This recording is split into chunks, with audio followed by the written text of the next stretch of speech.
Across the vast expanse of human history, there are moments that forever alter our course, ideas that shape the very fabric of our civilizations.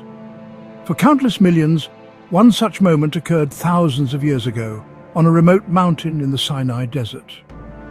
It was there, as the story is told in the book of Exodus, that a set of divine instructions was given to a fledgling nation, a moral compass etched not just in stone, but into the heart of humanity itself.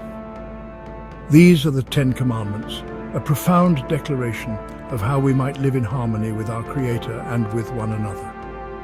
These 10 principles, delivered amidst thunder and lightning, have echoed through centuries, forming the bedrock of legal systems, ethical codes, and personal beliefs across the globe. From the halls of justice to the quiet moments of personal reflection, their influence is undeniable. They have inspired art, sparked debate, and guided the lives of believers and non-believers alike. They ask us fundamental questions. Who or what do we worship? How do we treat our family, our neighbors, our community? How do we find sanctity in our work and our rest? Join me, Isaac Stephen, on a journey to explore these ancient words. We will seek to understand not just what they meant to a desert tribe long ago, but what they mean for us today in our complex modern world. This is more than a history lesson. It's an exploration into the enduring power of faith and the timeless quest for a moral life. Let's uncover the simple yet profound wisdom held within the Ten Commandments. You shall have no other gods before me. This is not merely the first on a list, it is the foundation upon which all others are built. Imagine a ship navigating a vast, starless ocean. To find its way, it needs a single, unwavering point of reference, a North Star. This commandment presents a singular, ultimate source of meaning, morality, and existence. It challenges us to look beyond the fleeting idols of our time, be it wealth, power, fame, or even our own ego, and to anchor our lives to something greater, something eternal. It asks a profound question. What is the ultimate allegiance of your heart? This directive is a call to focus our devotion, to simplify our spiritual lives in a world that constantly pulls us in 1,000 different directions. It suggests that by dedicating ourselves to one divine source, we find clarity and purpose. It's an invitation to a relationship, a covenant that promises order in the chaos of human desire. It's about recognizing that our deepest sense of worth and security doesn't come from the things we can create or acquire, but from a source beyond ourselves. It is the starting point of a journey toward a life of singular, focused purpose. You shall not make for yourself a carved image. At first glance, this might seem like a simple rule against statues, but its meaning runs much deeper. It's a warning against reducing the infinite to the finite, the divine to the tangible. Human beings have always sought to understand the world by creating representations of it.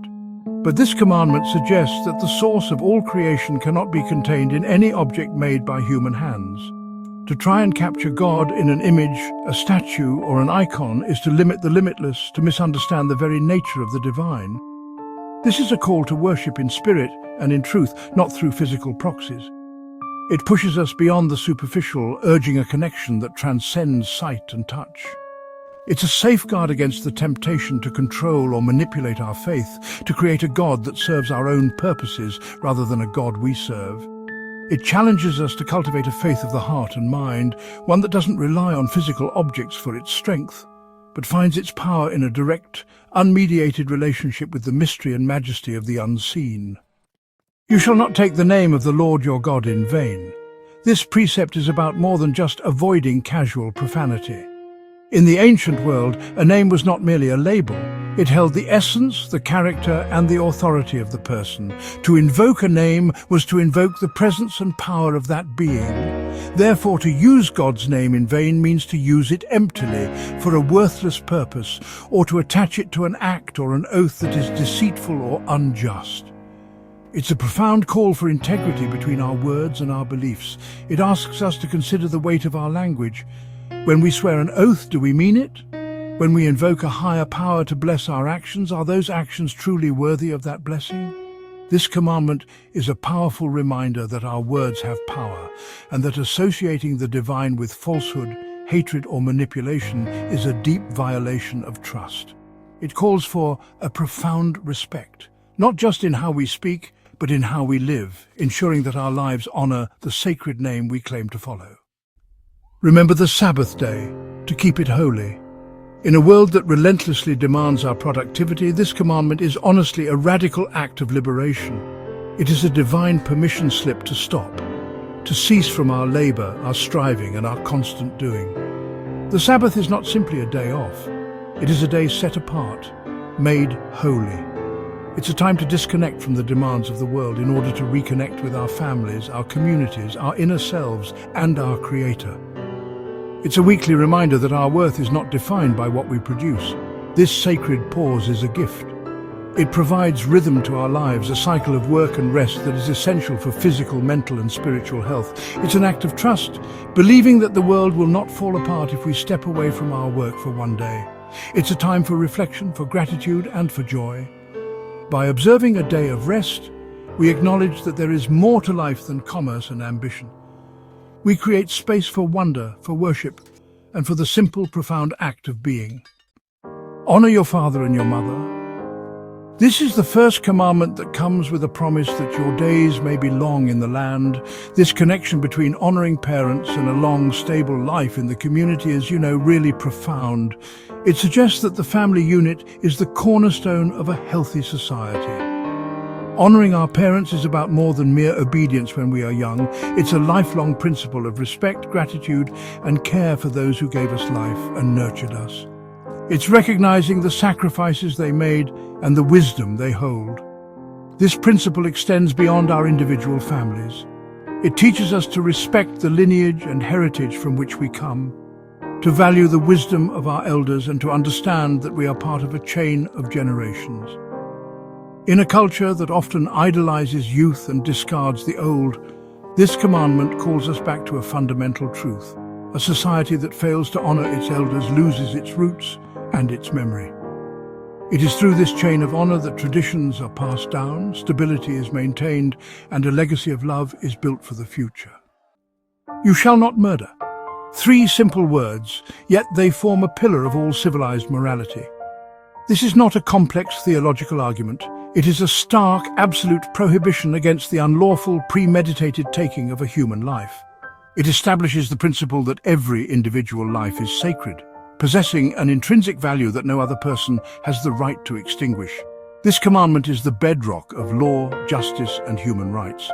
It draws a clear line in the sand, a boundary that once crossed threatens the very fabric of community. This law forces us to confront our capacity for violence and to choose a higher path. It is a recognition that life is a gift, not a possession to be taken. While societies have long debated the complexities of war, self-defense, and capital punishment, the core of this commandment remains a powerful and universal ideal. It calls us to protect the vulnerable, to seek justice through peaceful means, and to foster a culture that cherishes life in all its forms, from beginning to end. It is the essential promise we must make to one another to live together in peace. You shall not commit adultery.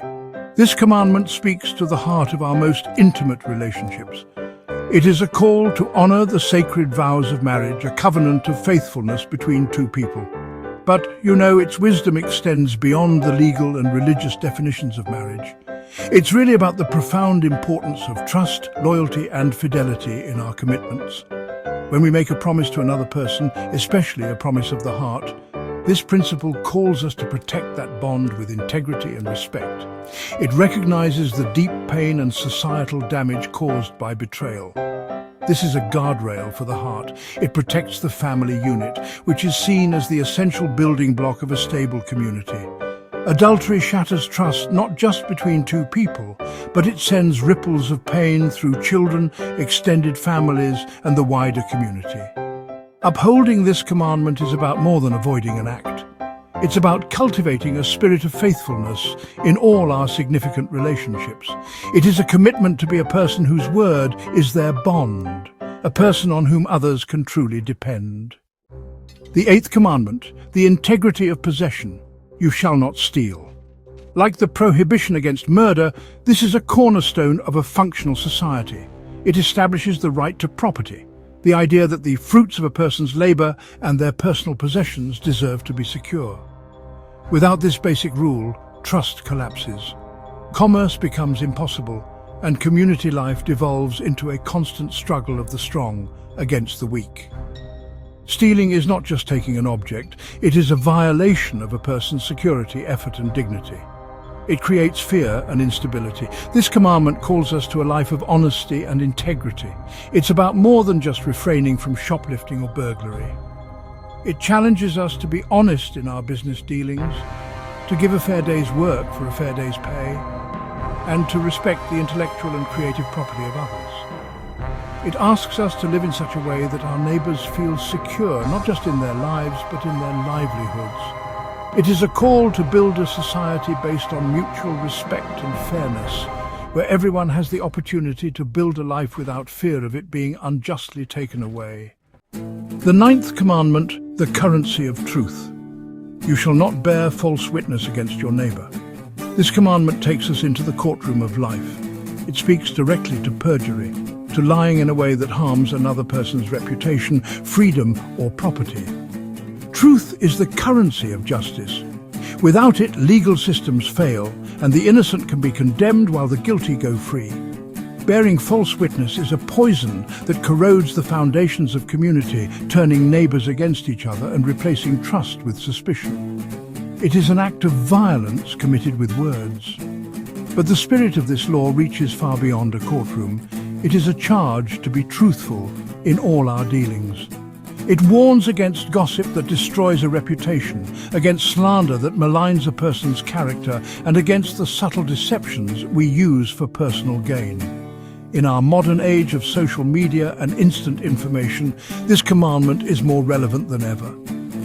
It challenges us to be people of integrity, to ensure our words build up rather than tear down, and to be courageous defenders of the truth, especially when it is spoken on behalf of others. The 10th commandment, the root of contentment, you shall not covet. This final commandment is unique. While the others deal with actions, murder, theft, adultery, this one deals with a thought, a desire. It goes to the very root of a great deal of human wrongdoing. To covet is more than just wanting something you don't have. It is a resentful and obsessive desire for what belongs to another, their house, their spouse, their success, their life. It is a state of the heart that breeds envy, discontent, and bitterness. And it is often the seed from which the breaking of the other commandments grows. This is perhaps the most personal and challenging of all the commandments. It asks us to inspect the inner world of our hearts and minds. It is a call to find contentment in our own circumstances, to practice gratitude for what we have rather than focusing on what we lack. It teaches that true peace and happiness cannot be found by acquiring the possessions or life of another, but by cultivating a grateful heart. It is the final, crucial piece of the puzzle, turning our focus from outward actions to the inner disposition from which all actions flow. So we return from the mountain, the echoes of these 10 statements still resonating in our minds. They are far more than a list of rules for an ancient people.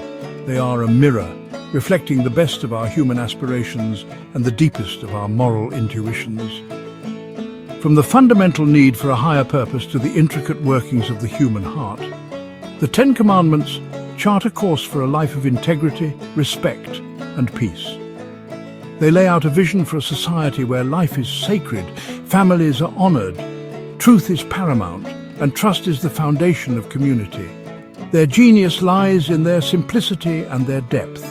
They address our relationship with the divine and our relationships with each other, recognizing that the two are inextricably linked. Whether you view them as the literal word of God or as the accumulated wisdom of a civilization striving for order, their power is hard to deny. They have survived 4 millennia, not because they were carved in stone, but because they speak to a timeless truth carved into the human spirit. They challenge every generation to look inward and ask, how shall we live? The journey to understand these principles is a personal one. I encourage you to reflect on them, to see how they intersect with your own life, your own choices, your own community. What do they mean to you? How can their ancient wisdom guide your steps in the modern world? The conversation, like the commandments themselves, endures. Thank you for joining me on this exploration.